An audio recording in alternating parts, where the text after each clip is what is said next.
Hello, everyone, and welcome to Tabor Talk. So, getting right into this. So, I don't know, I'm trying to be a little bit more professional here, meaning that instead of just holding up my phone, I'm actually going to play some clips. I pulled a couple of clips from the Joe Rogan podcast yesterday. Joe had Dan Crenshaw on. He's a conservative Republican congressman, former Navy SEAL. He lost his eye, as you can see. You'll see he has a patch if you don't know who he is.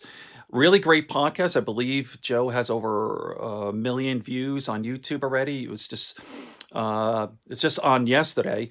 So usually in the past, I comment on almost every Joe Rogan podcast. I do a short video, and in the past, what I've done is just held up my phone and made a few comments. So I'm trying something new here. I downloaded some clips. I'm going to play them, and then I'll comment. To start, Joe brings up that new drug, the chloroquine, chloroquine, hydroxychloroquine, whatever, the drug for the COVID-19, sorry for my hand in there, switching hands here. So the possible potential drug cure, and Joe's talking about how outrageous the press and the media is for blaming that guy who died, fish tank cleaner.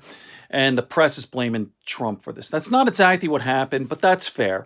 Joe starts out, it's a legitimate question. Some people, some journalists were outrageous, saying, Trump caused this person to consume this.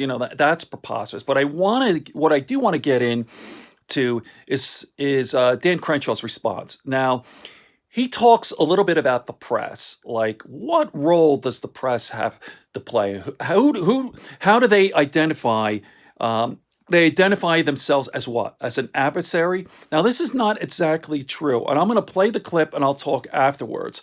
Like his claim, a couple of things is that the press's job is to be adversarial, or that's the way they define themselves.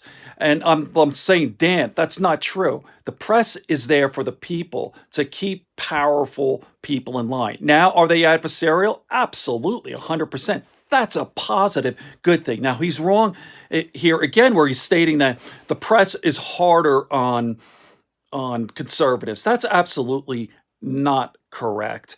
Listen, there's some truth to it in terms of the media outlet or source. Like Fox News is harder on Trump than they were on Obama. The whole statement is fucking preposterous. So I like Dan Crenshaw, but he's a conservative. Well, let me play this, and I'll privately had this conversation through text messages about the way reporters are using this moment to criticize Trump in ridiculous ways. And one of them was this questioning of whether or not he should describe these drugs that have some promise, which many doctors are describing. Hydroxychloroquine with Z-Pak and zinc apparently is a combination that keeps getting brought up. And there's a doctor that has been using this to some reported success in New York City.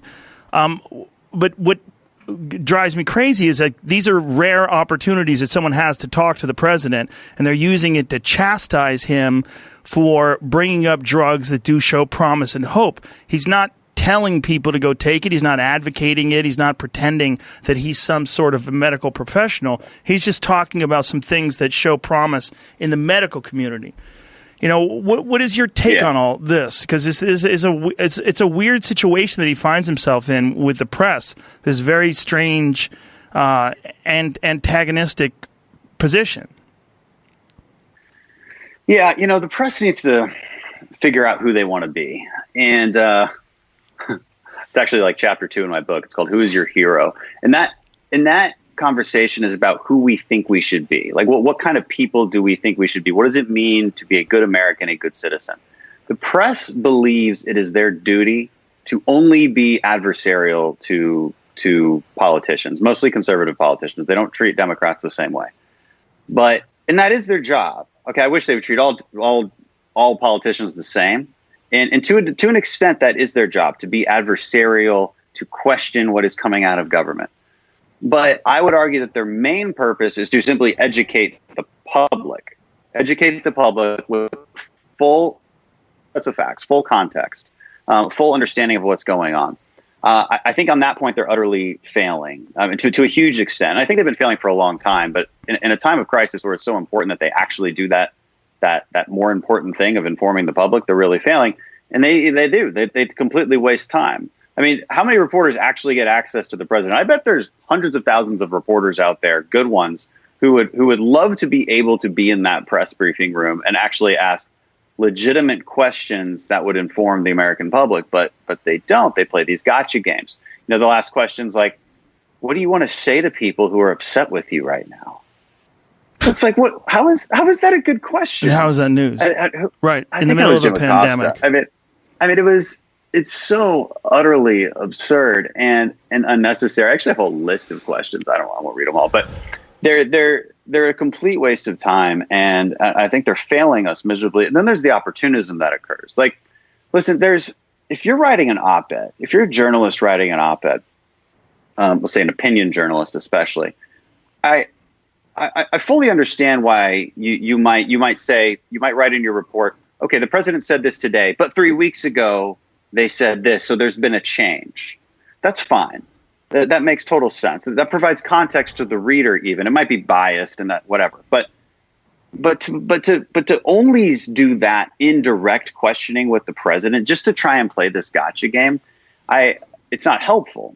It's not helpful at all, and it's not informing anybody in the least. You know, you mentioned the president talking favorably about the chloroquine or hydroxychloroquine, and you remember the couple that ingested that out in Arizona, because that something similar to, I think it's a chloroquine phosphate or something like that. I might be misspeaking. It's poison, but that's an ingredient on fish bowl cleaner, fish tank cleaner. And so they saw it and they ingested it, which was obviously a terrible idea. Nobody told them to do that.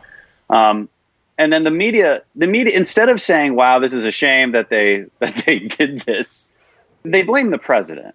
And they blame the president for talking about what is at least anecdotally, a proven way to combat this disease. We don't know through clinical trials whether in mass it'll actually work, but to express optimism over it, it doesn't seem to be a punishable offense.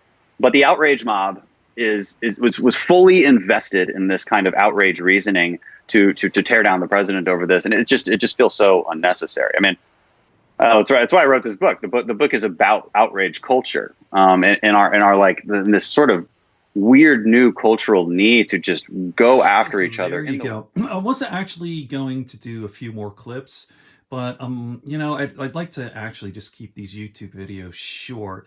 So there's Dan's response, tripping over his words a bit, he doesn't have a script. He's a little, so, and I understand it. That's the program. It's Joe Rogan podcast. That's the appeal of the program. So I just get a kick out of it where he says the media, like Fox News is part of the media, right, Dan Crenshaw? So he does get me like a little angry, some of his comments. He's just so obvious a right-wing guy, a conservative.